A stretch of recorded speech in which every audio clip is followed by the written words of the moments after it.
We move now to the subject of derivatives and derivatives as functions, which is covered in, excuse me, take two. We cover now the subject of derivatives and derivatives as functions in sections 3.1 and 3.2. So we're going to treat these topics together because they are very closely related. Let me set the stage for what problem we're talking about.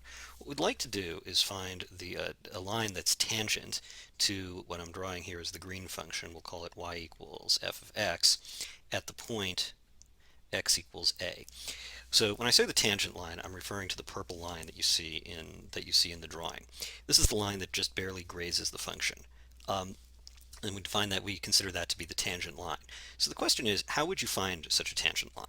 Well, for one thing, in order to find any line, you need a point and a slope. Often we use the y-intercept as the point, but it doesn't really matter. Any point and a slope will completely define a line. So the first thing we need to do is figure out what the slope of that line is.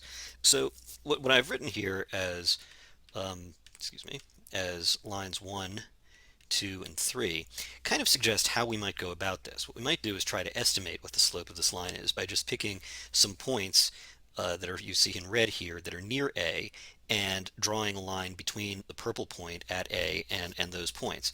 And that might give us better and better approximations of what the purple line is. As you notice, since the approximations do seem to get better the closer the red dot is to the purple dot, in other words, the closer this point here is on the x-axis to A, what it might suggest is that we could simply let the 2 points be the same point and draw a line through them. But you can't really do that, and I'll show you why. Because if I did, let's actually write in the expression for this point. So this is the point a comma f of a. And by the way, that's true in general, that we can always write a point on a function by the pair a comma f of a. So if I try to draw a line that's through that point and itself using the slope formula, which is m equals y2 minus y1 over x2 minus x1, since x2 and x1 are now the same point, what we get is we get f of a minus f of a over a minus a, which is just 0 over 0. And that's, of course, complete nonsense, so we can't do that. But what we can do is we can imagine this point here. I'll draw in the 3 places that I've chosen for the 3 red dots. I can imagine this getting closer and closer to A. And this is precisely the situation that limits are designed to solve. And that's why we've been studying limits for an entire chapter, so that we could get to exactly this point. So what we're going to do instead is we're going to define a quantity that we call h. In other words, h is just going to be the offset from a. So if that point is a, then this point here on the x-axis is a plus h, because I've got this distance h. So now what I'm going to do is I'm going to label this point up here. This point I can call a plus h, because that's its x part, and the y part is just going to be f of a plus h. So that's what we do. And what we're going to do is we're going to say the slope of these lines. These are what we call secant lines. They have nothing to do with the function secant in trigonometry. A secant line is just a line that intersects a curve in 2 points.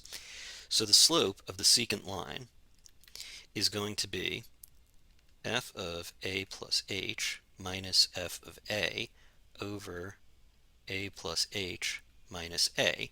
And that simplifies to f of a plus h minus f of a over h, because, of course, these two a's just cancel out. Now, you may have seen this expression.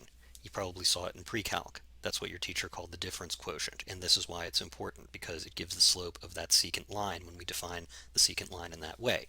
Now, let's take that expression, write it here once more, f of a plus h minus f of a, and put that over h, and what we're going to do is imagine that this variable h is approaching 0, so that these 2 points do collapse without actually being the same point. We do that by finding the limit as h approaches 0 of this expression. This expression is equal to, we define it as f prime of a, and it has a very special name, which is the derivative of f at a. Now I know that some of you learned that derivative means that I take x to the fifth and I somehow like bring this down and bring it here, 5x to the fourth. Yes, if you've taken a calculus class, that is a rule, but that's not what the derivative is defined as. This is actually the definition of the derivative at a. It's when we take that limit to find the slope of the secant line as the 2 points collapse and become the same point.